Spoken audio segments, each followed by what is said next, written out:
The dude living in this house right here scammed me out of $1,000. This motherfucker, I was looking for a new place to live, right? I just graduated college. I needed a new place because I was moving out of my old place because the lease was ended.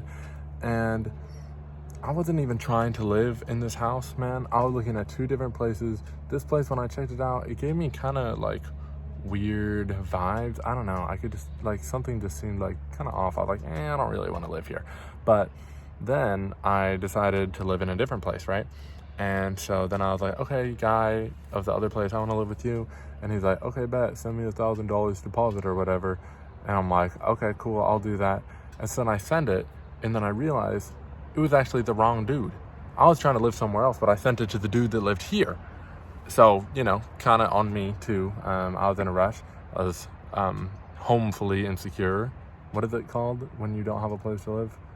When your housing is insecure? Housing insecure? I don't know. Anyway, I was like, yeah. I texted him and I'm like, oh man, look, I think this is the wrong place. He's like, oh, well, you already left the deposit, so you got to do this one. I was like, okay, I guess. So then as it's getting closer and closer to the time to move in, it started getting weird. He kept pushing back the date, and I was like, well, we agreed on this time, so if you're not even going to respect that, I want my deposit back. And he's like, nah, man, just wait a second and you'll move in the next week. And I was like, okay. And so then eventually I'm like, this is seeming really fishy. I had a real estate agent friend, George, shout out George Lambert. Go check him out if you need to buy a house in Huntington Beach. Anyway, I was like, hey man, this seems kind of fishy. Like, can you look into it for me, please? So he looks up on the MLS, the stuff that the real estate agents can look at and us civilians, laymen can't look at. And he was like, yeah, this house is in foreclosure. And I was like, oh man. So basically the guy, his house had been foreclosed on, and he was like, I'm just going to scam people before I lose the house or whatever. So the person's still living there, that's living there now, probably not that dude. So no disrespect to the people living there, but that house is cursed to me now.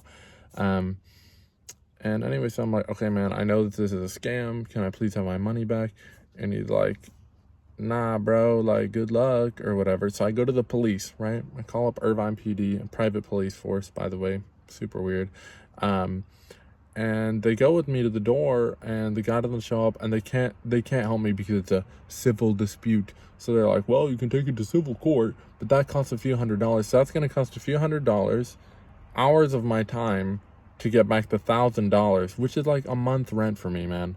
So at the end of the day, it just wasn't worth it. And yeah, I got scammed out of $1,000, and that really sucked. I'm kind of an idiot though. I've been scammed probably like 3 other times. One of the other times was housing related. That one was only like $500 or something, but this was the biggest scam that I fell for. So this really sucks. And this, always sign the paper, sign some piece of paper before you send the deposit. That's my rule to you. Yeah, good luck out there.